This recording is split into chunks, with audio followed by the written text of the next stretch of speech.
Good morning and welcome to Bible Truth for Kids. This is part 3 of our story of Esther, and today the story is called A Plot Revealed, a Man Honored, and a Man Hanged.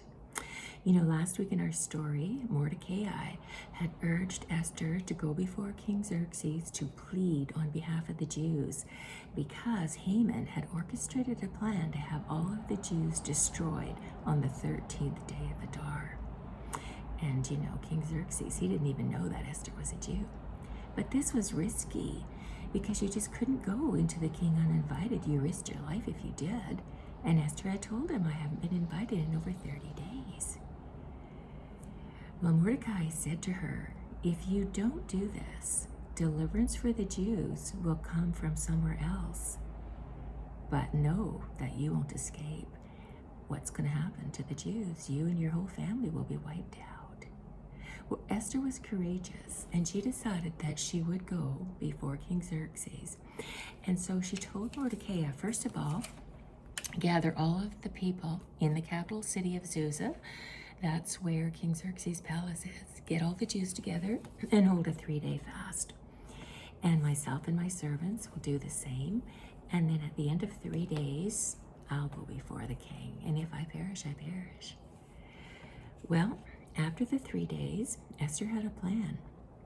She got herself ready and she put on her royal robes because she wanted to look her best. She was risking her life. And she went and stood in the inner court. Now, King Xerxes' throne was on the opposite side of that room. And he looked up and he saw her. And he extended the golden scepter, and she came forward and touched the tip of it. Now, King Xerxes knew that Esther must have something important on her mind to risk doing this, so he said to her, Esther, what is it that you want? You know that I'll give you up to half my kingdom, if that's what you want. But she said, instead of just blurting everything out, she said, no, I want you to come to a feast this afternoon, you and Haman, and at the feast, I'll tell you what my request is. Well, so that's what happened. King Xerxes and Haman came to Esther's banquet, and they were eating and they were drinking, and King Xerxes said again, Esther, what is it that you want? Tell me what your request is. Remember, I'll give you up to half my kingdom if you want it. But Esther said, well, if I have found honor and if I'm pleasing to the king, come again tomorrow to another banquet that I'm going to prepare, you and Haman, and then and there I will tell you what it is I want. And so it was agreed. Now, Haman was thrilled about this. I mean, he had just finished being at a banquet with just the king and the queen, and the same thing was going to happen again tomorrow. So his heart was fairly singing as he made his way home. But as he had to leave the palace, of course, he had to go through the king's gate. And as usual, Mordecai was sitting there at the king's gate.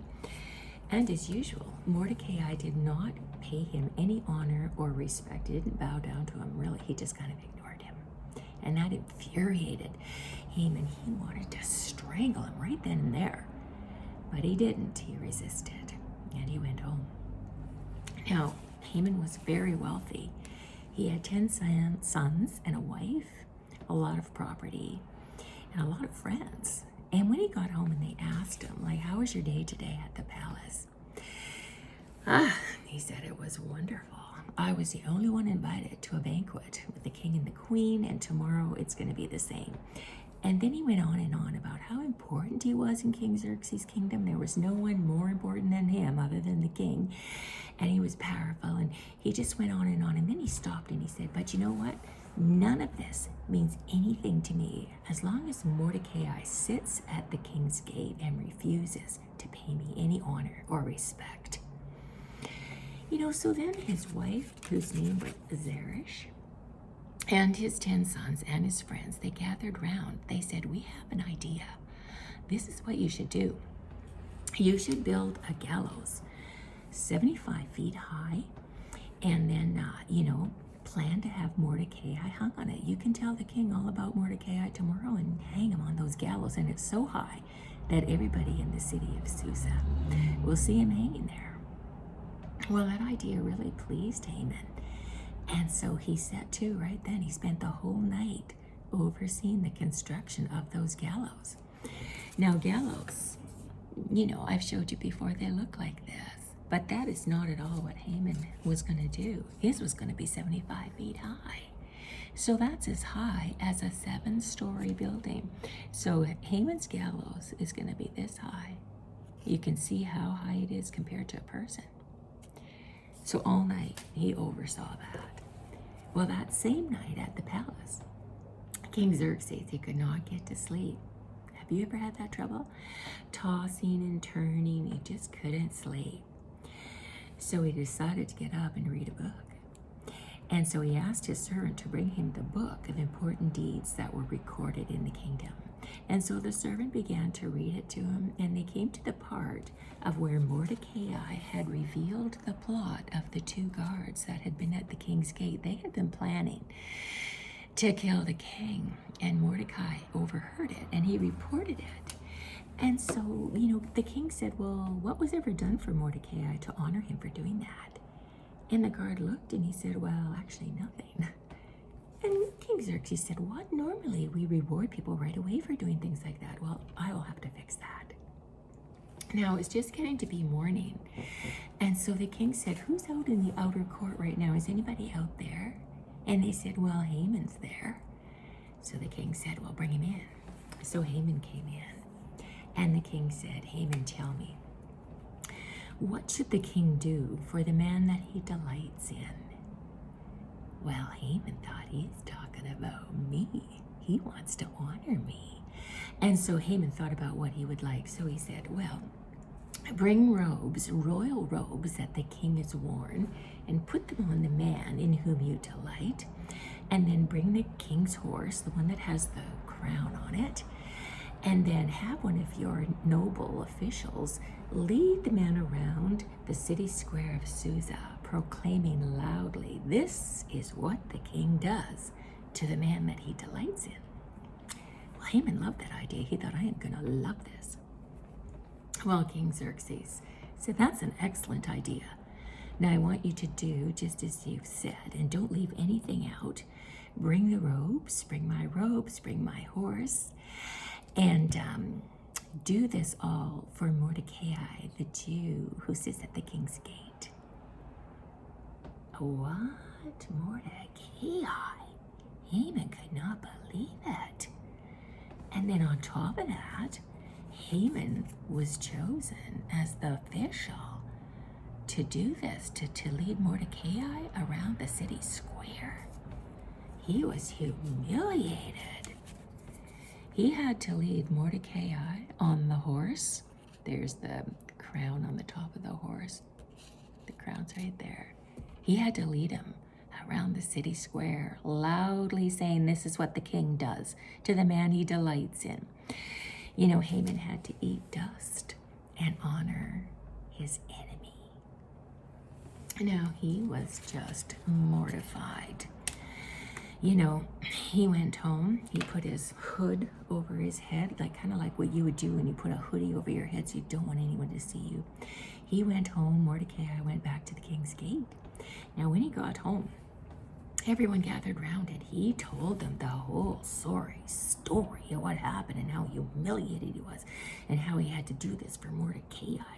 And as he was talking, the king's men came and hurried him back to the palace because it's time for Esther's second feast. Now, this feast lasted 2 days, and it wasn't until the second day, when they had finished eating and drinking, that King Xerxes said again, Esther, tell me what your request is. I'll give you up to half my kingdom if that's what you want. And then Esther said, I am pleading for the life of myself and my people, the Jews, because an order has been put in place to destroy all of us.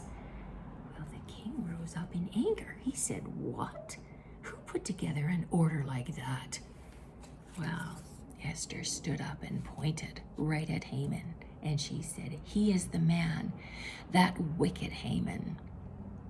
Well, King Xerxes, you know, he just couldn't believe it. Haman, who he trusted, he had done this. He was so angry he couldn't speak. He got up and went out into the palace garden. Now Haman was terrified because he realized he was in trouble with the king and the queen.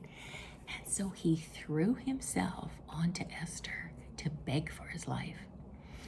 And while he was doing that, the king came back in and he saw Haman like pawing all over Esther, and he was furious. He said, "What?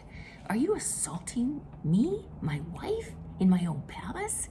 And he said, "Cover him and take him out." Now, if you're going to cover a person at the king's order, that means you're going to be hanged.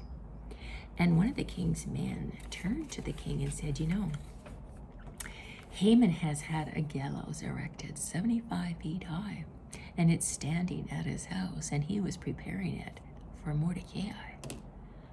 Well, King Xerxes said, "Go and have him hung on those gallows."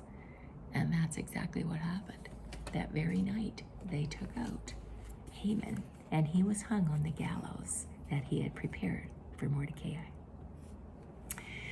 So the plot's been revealed, and Haman has been put to death. But you know, that edict, that order is still in place. It cannot be reversed. So what are they going to do? How are they going to solve that problem? Well, we'll find out next time. So we'll see you then.